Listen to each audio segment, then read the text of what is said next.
Здравствуйте, друзья! Сегодня хочу рассказать вам про то, что у нас помимо того, что вы здесь делаете рекламу в ADS менеджере, у нас есть дополнительные разделы, которые вы должны знать для того, чтобы быстро управлять, переходить куда-то, быстро посмотреть какие-то данные.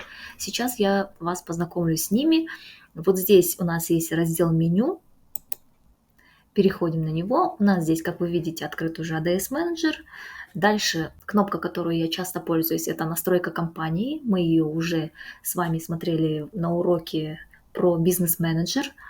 Отчеты по рекламе, то есть если вы работаете на кого-то и вам нужно предоставлять отчетность, отчеты вы формируете на этой вкладке. Качество аккаунта. Качество аккаунта вы можете отслеживать ваши блокировки, какие-то ваши нарушения, либо если вас заблокировали, вы можете понять, за что вас заблокировали именно в этом разделе. Также у нас есть здесь раздел, которым часто я пользуюсь, это биллинг. В биллинге я всегда смотрю оплату, счета свои распечатывать могу, либо менять карточки, все, что касается оплаты. И еще один раздел, которым я пользуюсь, это аудитории. Но об аудиториях я в этом видео рассказывать не буду, потому что аудитории это уже ретаргетинг. Это будет у нас следующий курс, скорее всего, это продолжение этого курса, где я буду рассказывать про аудитории, про ретаргетинг и прочие-прочие вещи, подробнее рассказывать вам. Давайте начнем. Раздел «Качество аккаунта». В разделе «Качество аккаунта» есть такие вот 4-5 вкладок. Во-первых, здесь есть поддержка. Вы можете обратиться в поддержку и связаться с ними. Потому что многие задают вопрос, а как им написать, где их найти, они не отвечают, да, вот как раз вот раздел поддержка, это появилось, кстати, недавно, раньше такого не было. Проблемы с аккаунтами. Этот раздел позволяет вам посмотреть, что у вас произошло, да, там, возможно, у вас заблокировали за нарушение, возможно, у вас не пропустили какое-то объявление. Как раз вот здесь будут написаны все какие-то ваши решенные или нерешенные вопросы. В идеале ваш аккаунт должен выглядеть вот так. Нет проблем, нет проблем, нет проблем. Но бывают именно вот такие вот проблемы. Вот у меня 2 аккаунта, да, с красным. Если я сюда зайду, у меня здесь показывает, что у меня здесь отключен.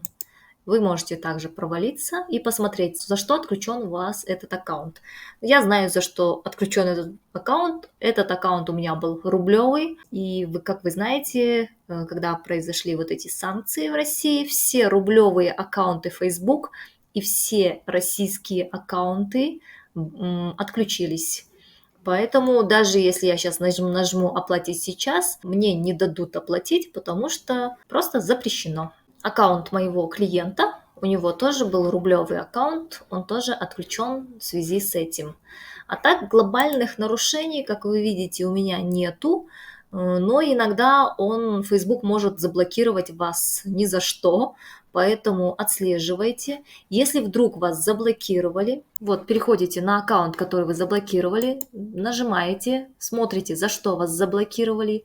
Если у вас написано будет, вас заблокировали за то, что вы запустили нарушающие правила объявления, советую всегда зайти сперва в ADS менеджер, удалить это объявление, и только потом здесь будет кнопка «Проверить мой аккаунт». Вы отправляете запрос на проверку.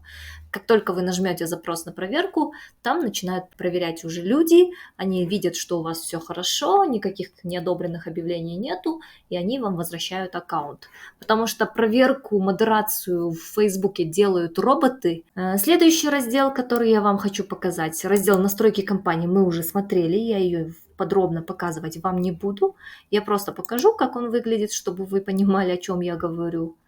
Настройки компании – это вот этот раздел, где мы с вами искали бизнес-менеджер. Если вы помните, у нас есть урок оформления бизнес-менеджера. Вот этот раздел как раз по настройкам – это вот этот настройки компании. Следующий раздел – это биллинг. В биллинге вы смотрите все оплаты. Вот здесь можно переключаться между аккаунтами. вот так провалиться.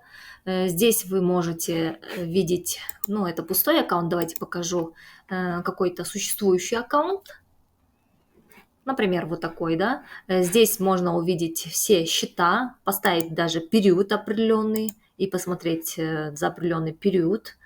Также вы можете здесь провалиться вот на этот счет и посмотреть, за что счет. 12% налога я плачу Фейсбуку, поэтому у меня здесь еще отдельно налог показывается. Бывает такое вот, что Facebook не может списать. Это в случае, если у вас, например, стоит Каспи-карта, и там есть лимит. Если вы не открыли лимит в оплаты в интернете, он тоже не может списать.